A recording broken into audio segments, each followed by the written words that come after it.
Welcome to Milestone Moments, the show where we explore the journeys that lead to success. I'm Sheila Slick, your host and founder of 5 Milestones. In every episode, we will bring you insights from the minds of entrepreneurs, leaders, and experts who will share not just their expertise, but the milestone moments that have reshaped their journeys and led to significant achievements. So if you're looking for motivation, you're in the right place. Subscribe now and discover the milestones that mark the path to success. Welcome to another episode of Milestone Moments in Business and Leadership.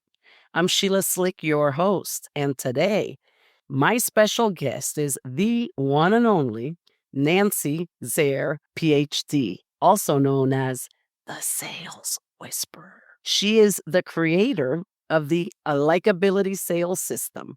She's renowned for her focus on buyers, where she shows professional business owners how to generate warm, organic leads on LinkedIn and turn them into clients. She earned her master's and doctorate from Boston College, and Nancy has authored 7 books, including an Amazon International bestseller. Nancy resides in Florida and is currently a student of spirituality. She also volunteers for the Farm Dog Rescue and the Immerman Angels. Welcome to the show, Nancy. Sheila, I cannot wait to dive in and work and tell people about milestone moments in business. And leadership, because you're both. That's true. That's true. And what I love about you, other than your personality, you're definitely a likability. I give you 100, even though we haven't gotten into the term, but you have a signature style. Oh, thank you. It's true. For those who might just be listening, it's because I always wear a hat. Entrepreneurs wear many hats, leaders wear many hats, but the one they often dislike the most is that marketing and sales piece. And as a leader, it's that communicating, especially with someone who is challenging. I'm not challenging, Nancy. I'm kidding. No, I know. You and I are buddies. We don't need to challenge each other for sure. All right, so let's talk about how you went from earning a master's and doctorate at Boston College to becoming the sales whisperer, helping business owners master their organic lead generation on LinkedIn. What was that pivotal moment in your journey that sparked this transition? Sheila, it started when I received financial funding from the government to pay for my graduate studies. And they wanted me to implement mental health services, addiction programs in the workplace. It was an excellent match for somebody studying psychology. And also, I came with a very strong addiction background. I had already published in the field. So this was a great match. It wasn't until I graduated that I discovered that in order to implement these programs required selling, marketing and selling. And I was ill-equipped for doing this. Now, if you're like me, I had this foggy notion about salespeople as being aggressive, pushy, manipulative. In other words, I didn't want to be a salesperson in the usual sense. And so I went back to school, not to get a degree, to the library in order to read up on the masters of sales. And what I discovered, Sheila, is that my knowledge of human behavior, personality styles, was complemented beautifully by something called the platinum rule. Now, do you know the golden rule? I don't know the golden or the platinum rule, so let's talk about that. Well, the golden rule, of course, is from, Christian, Judeo-Christian tradition, which is treat others the way I want to be treated. It's a very humane way to begin. The platinum rule twists it just a little bit. Treat others the way they want to be treated. It's a subtle shift, but it was miraculous because within 90 days, I had quadrupled sales. Just by implementing that focus not on me as a seller, but on you as the buyer. And by understanding how buyers buy and speaking their language, we formed a very authentic connection. The relationship then went on to do business together.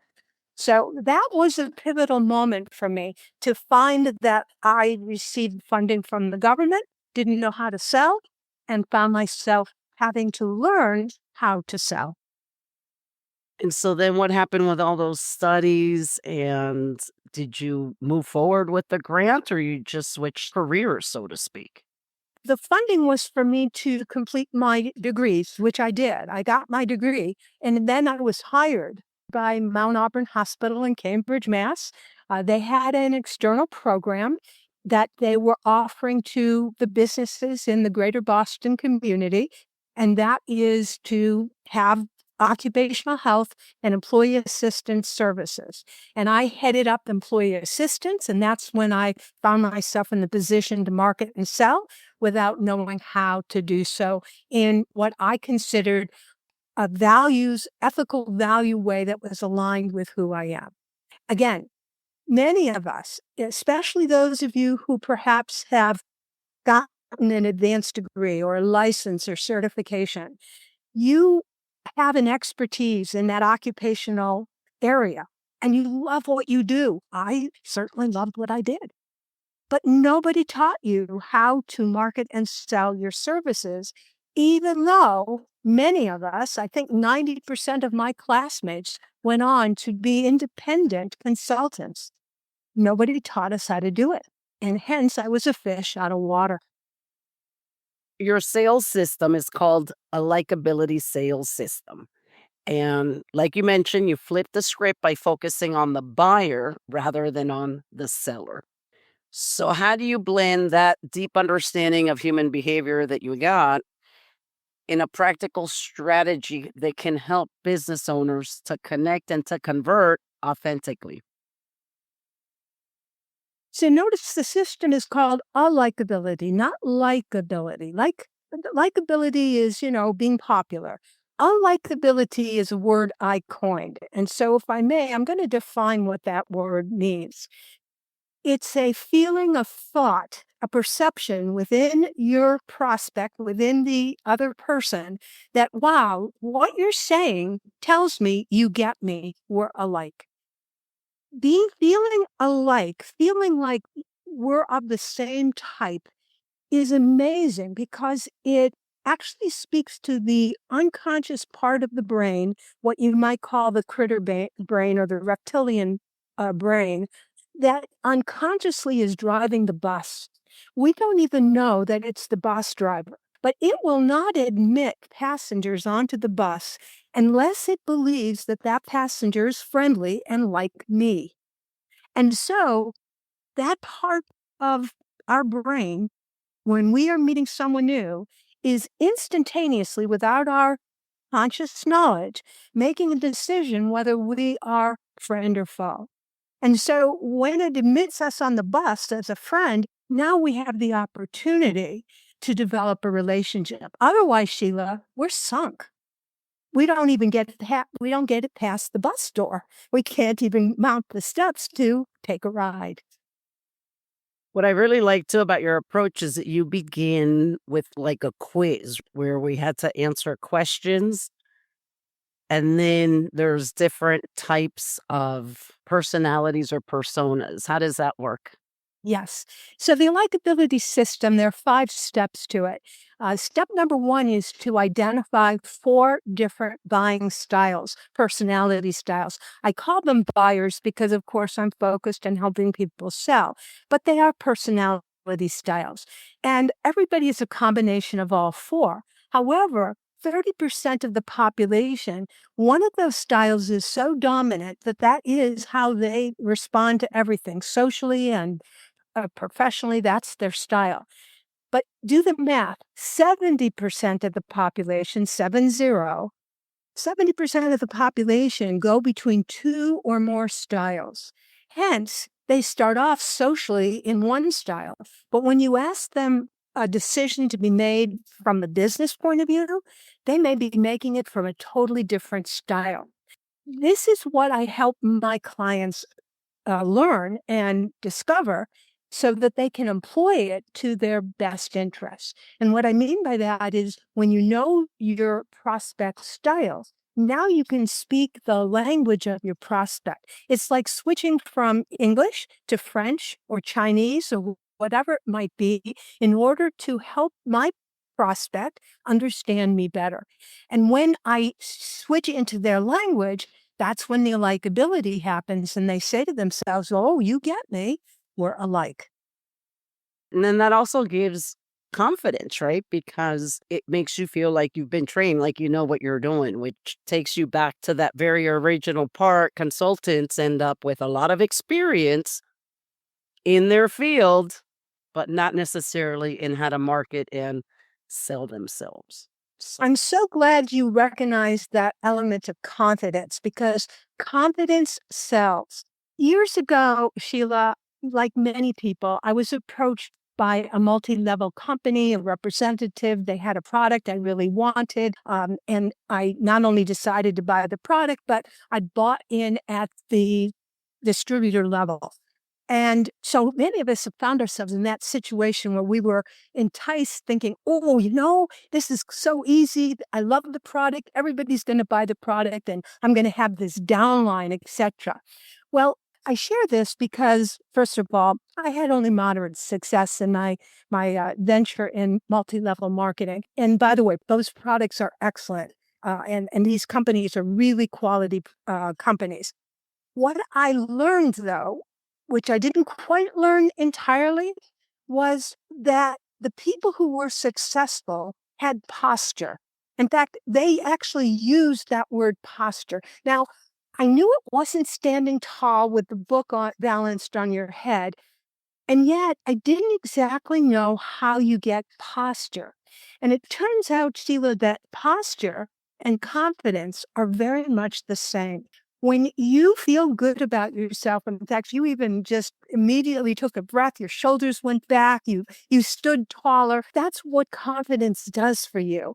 It does change your posture and it communicates vibrationally on an energetic way to the other people who are your audience that this is a woman or man who's got an answer that they believe in. You see, confidence is really a transmission of energy. And in this case, that's what sales is all about. I'm exchanging my service or my product for your energy, which in this case might be monetary, or maybe we do in kind or whatever. But there's an exchange of energy going on. And when when I'm exuding good energy, you want it. You want to have a bit of it for yourself. so as a 7-time author, including being that international Amazon bestseller, and a volunteer for causes like the Farm Dog Rescue, you've clearly mastered balancing purpose and impact. So, how do you stay focused in your own work, especially when you're helping others? It's called lifelong learning and always have a beginner's mind. You see, when I think I know, that's probably the kiss of death. And yet, obviously, I have gained some wisdom. I'm certainly, lived on this planet now so many decades. I have wisdom, and yet I have to keep that beginner's mind and approach each new situation. In fact, even the same person, like our conversation is fresh and new and vibrant. And I will tell you, Sheila, I've been a podcast guest on many programs, but the questions you've asked and the information I've shared today, it's unique. It's not and those of you who are in the listening audience, if you care to, you can go listen to other podcasts where I've been a guest. You will not find this information on them. And some of that is because of the questions you asked, and some of that is because I've brought a different energy because I keep evolving. And so you're asking, how does that happen? Well, it happens by continually exposing myself to new ideas, meeting new people, reading new books, listening to podcasts and other, material. In other words, it's a constant I take in, I take in, I take in, because I can't give out what I don't have. And so I have to fill myself in order to give to others. And I love giving to others. I believe that's my purpose on earth, is to serve. But in order to serve, I have to be full. Otherwise, I'm giving you the dregs, and I don't want to do that.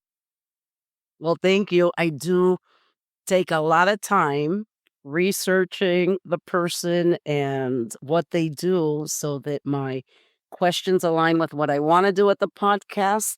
And then what makes you unique so that we can bring out some of those parts in the conversation. So thank you, Nancy.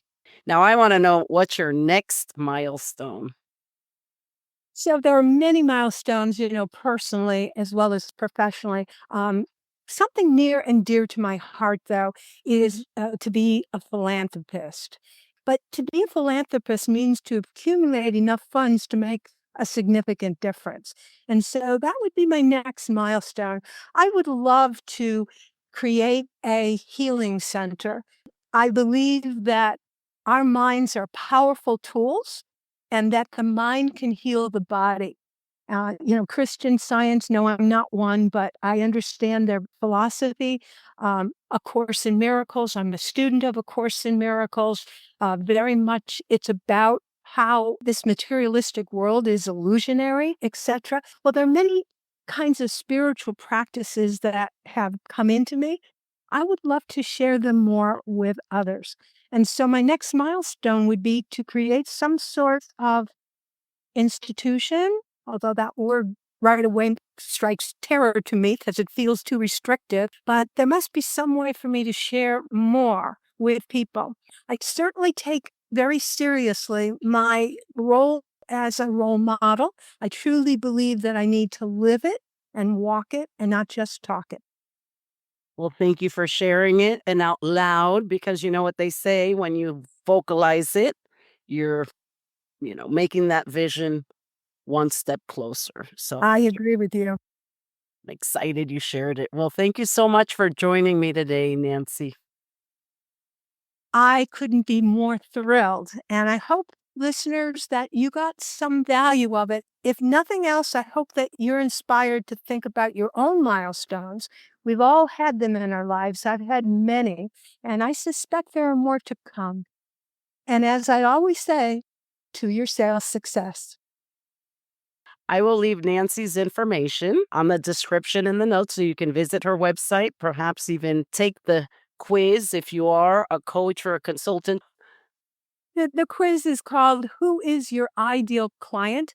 And we really didn't talk a lot about that, but I want you to think for a moment that until you know who it is that is your dream client, who you truly want to serve, you're going to be floundering. But once you dial in who that person is and you know with certainty what their personality style is, now you can speak their language and now you're able to build rapport and create a likability. And the website, if you want to spell it out. It's nancyzare.com. So as long as you spell my last name correctly, you'll get there. Nancy, Nancy, for zestful, ARE.com. Thank you. And thank you all for joining us on another episode of Milestone Moments in Business and Leadership. Until next time.